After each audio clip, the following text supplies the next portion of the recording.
بسم اللہ الرحمن الرحیم۔ السلام علیکم۔ ایس فار یو کے پیارے ناظرین کو محبت و برا سلام۔ ایک اندھا بیکاری تھا جو ہر وقت اپنی آنکھیں چھپائے رکھتا تھا۔ اس کا سوال کرنے کا انداز بڑا عجیب تھا۔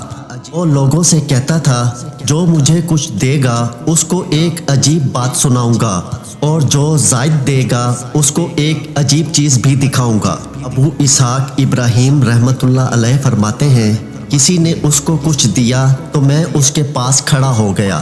اس نے اپنی آنکھیں دکھائیں، میں یہ دیکھ کر حیران و ششدر رہ گیا کہ اس کی آنکھوں کی جگہ 2 سوراخ تھے، ان سے آر پار نظر آتا تھا۔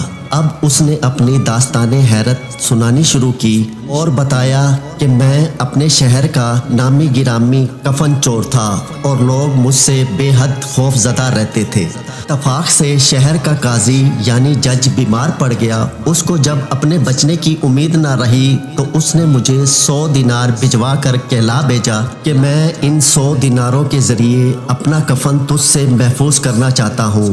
میں نے حامی بھر لی۔ اتفاقاً وہ تندرست ہو گیا، مگر کچھ عرصے کے بعد پھر بیمار ہو کر مر گیا۔ میں نے سوچا کہ وہ عطیہ تو پہلے مرض کا تھا، لہٰذا میں نے اس کی قبر کھود ڈالی۔ قبر میں عذاب کے آثار تھے اور قاضی قبر میں بیٹھا ہوا تھا اور اس کے بال بکھرے ہوئے تھے اور آنکھیں سرخ ہو رہی تھیں۔ اچانک میں نے اپنے گھٹنوں میں درد محسوس کیا اور پھر کسی نے میری آنکھوں میں انگلیاں گھونپ کر مجھے اندھا کر دیا اور کہا کہ اے دشمن خدا، اللہ تعالیٰ کے بھیدوں پر کیوں مطلع ہوتا ہے۔ دوستو، یہ تھا ہمارا آج کا خوبصورت واقعہ۔ اگر آپ کو ہماری آج کی ویڈیو پسند آئی ہو تو چینل کو سبسکرائب کرنا نہ بھولیں۔